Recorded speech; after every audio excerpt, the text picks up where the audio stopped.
Hi everybody, welcome back to my channel. In today's video, I'm going to be talking you through 10 different interview questions you're going to want to prepare for if you are interviewing for a clinical mental health counseling program. So you can use this video by, of course, just watching it as you normally would, or if you want to pause at each question and write down your answer, I think that would be a really helpful way to do a little bit of a mock interview. And I am going to be giving you some insights and tips as I go through these questions, but of course, only you are going to know some of these answers because a huge part of a counseling interview is really just showing your personality and talking about your prior experiences. And of course, I cannot give you tips on that. That really is going to come from you, but I hope that you find this video helpful. I was very excited to make it because there are a lot of very general grad school videos on the internet, but not very many about specifically interviewing for a clinical mental health program. And I think it can become very muddled because there's also school counseling programs, psychology programs, social work programs, but this is really going to be just clinical mental health counseling. I went through this interview process years ago and I remember some of the questions they asked, and I also did some research about other questions that they might be asking now. So I hope that you are able to take something from this and use this to prepare. And congratulations if you have an interview and you're getting prepared right now. That's a huge deal that you got this far. So I hope that this helps you ace the interview and make you feel really confident going in. Hi, my name is Alyssa Powers, and I made this YouTube channel to teach you the things that grad school didn't so you can thrive as a mental health professional.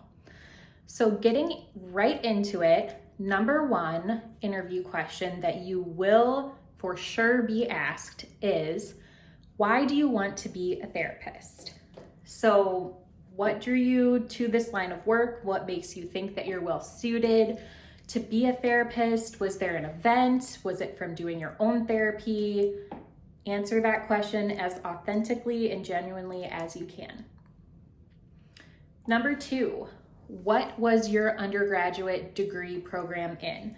So I think there's a misconception that you need to have a psychology undergraduate degree to pursue a degree in clinical mental health, but I am testament to that not being true. My undergraduate degree was in middle childhood education, and I was able to talk about working with kids and all my experiences with them and seeing their needs in the schools with their mental health issues and wanting to fill that gap. So I was able to take my prior experience and kind of make it relevant to a counseling program. So just know, of course, tons of people do have that psychology undergraduate degree and they know that they want to be therapists and they go straight into it, and that's awesome. And then they do probably, that's pretty straightforward how you don't need to spin that.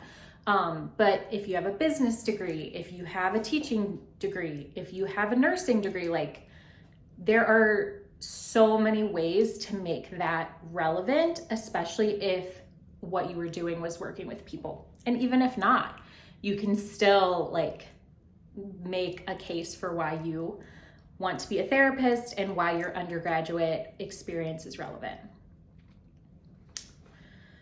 Number three, what do you think a therapist does?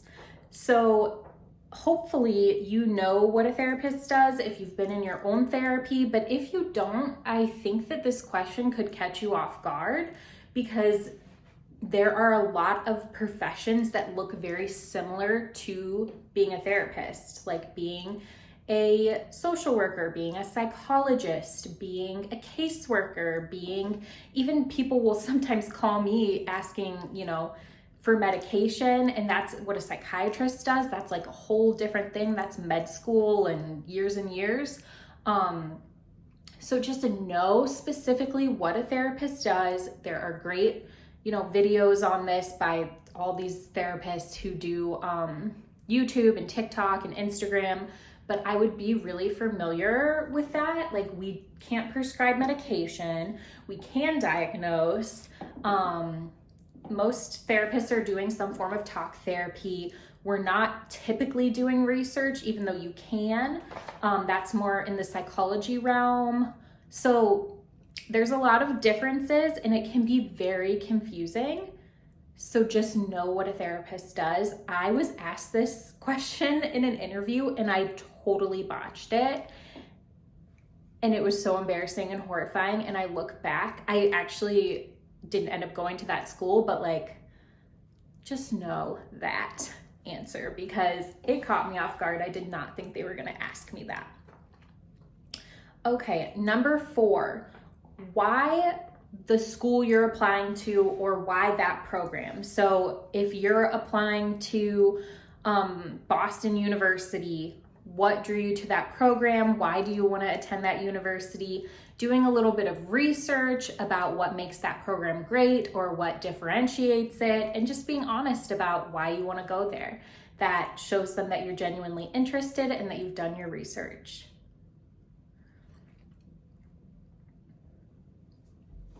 Number 5, what are your career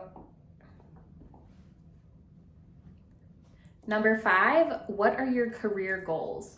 So this, of course, like is probably going to change, but just being able to say like, oh, I want to work in the schools, or oh, I'm interested in working with the elderly, or I'm interested in working in private practice, or whatever, just having that thought out. Like you probably do have some interest in a certain demographic at this point, and you're gonna get so much more experience once you get into your internship and your practicum. So of course you don't have to stick to anything. I would have something thought up about what your specific career goals are. So number 6, how will grad school be different from undergrad? This question is just trying to get at, like, do you understand that grad school is going to be a lot more rigorous in terms of what's expected of you? Do you, what do you plan to do in terms of managing the workload? What do you already know about grad school? What are your expectations? Number 7, what types of clients do you want to work with? So kind of similar to what your career goals are, but just being able to shout out a few demographics that maybe you would be interested in. They want to make sure that you're a good fit, that there's not another avenue that would maybe make more sense. If you're saying like, oh, I really want to, give children assessments and help them with their learning, then maybe it'd make more sense for you to go into school psychology or something like that. So making sure that you have that thought out. What demographic are you interested in, and what clients make you feel excited, even if you haven't worked with clients yet. Number 8 is, do you have a self-care plan?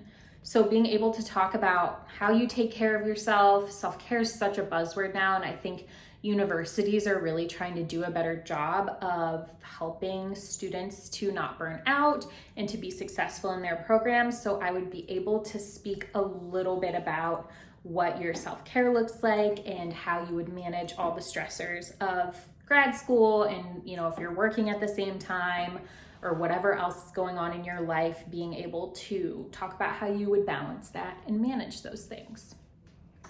Number 9, what are your research interests?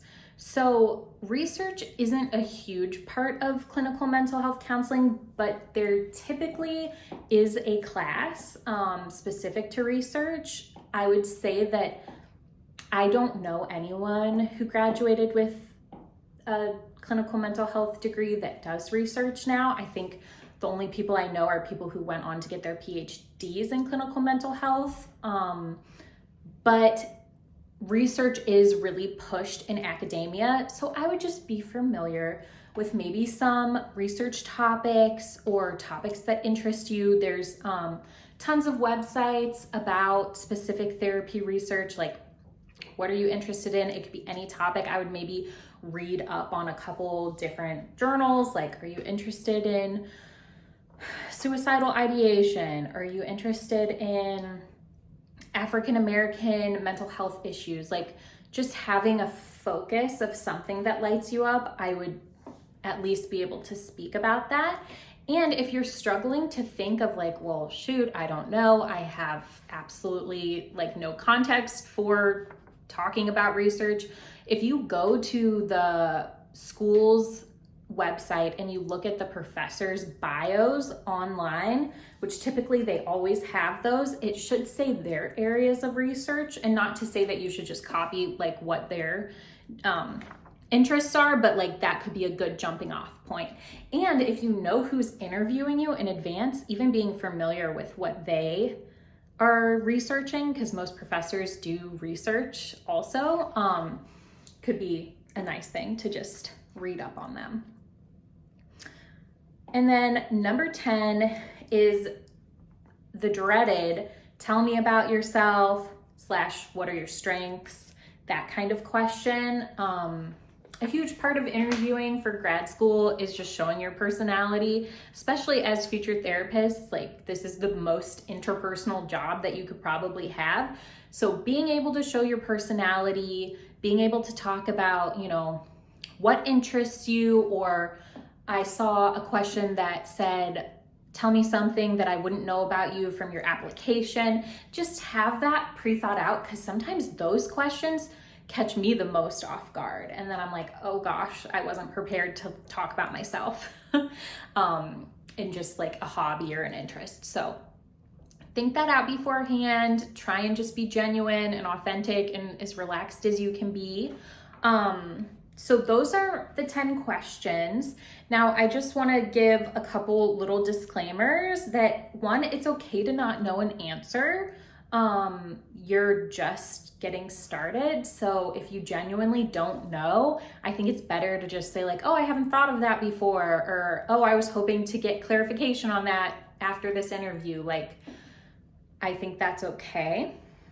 And then you should also prepare to have questions to ask them. So think about that beforehand. It does not look good if you end an interview and they say, what questions do you have for me? And you say none. It doesn't show that you're very interested, or that you're using like critical thinking skills. So I would definitely think through, what do you want to know about the program? Like, how many semesters does it typically take a student to complete it? What are specific classes? What are the electives? Like, I mean, hopefully you just have genuine questions. I'm sure you do, but think about that, because it looks best if you have something planned. I hope that you found this video helpful. If you did, please subscribe and like this video. It helps my channel so much. I would love it if you commented down below and let me know what your grad school interview process was like. Were you freaking out? Was it really relaxed? For me personally, my interviewer was extremely laid back and relaxed. He told me at the end of the interview that he was going to send my application to the dean to be processed, and basically on the spot told me that I was accepted, which was great. So to me, it's worth preparing for, and then hopefully it will be more relaxed and more low-key than you're thinking. But I would go into it being prepared. Revisit this video as many times as you need to. Maybe the next time you watch it through, you can pause it and write down your answers, or you can write down these questions and have someone do a mock interview with you. I also plan to make another video that is just more general interview, grad school tips, you know, about how to go into your interview, how to dress, body language, eye contact, all that good stuff. But I wanted to get this one out there first, because I think that this video was very needed for people who are looking to become future therapists. So I will see you in the next one, and good luck interviewing.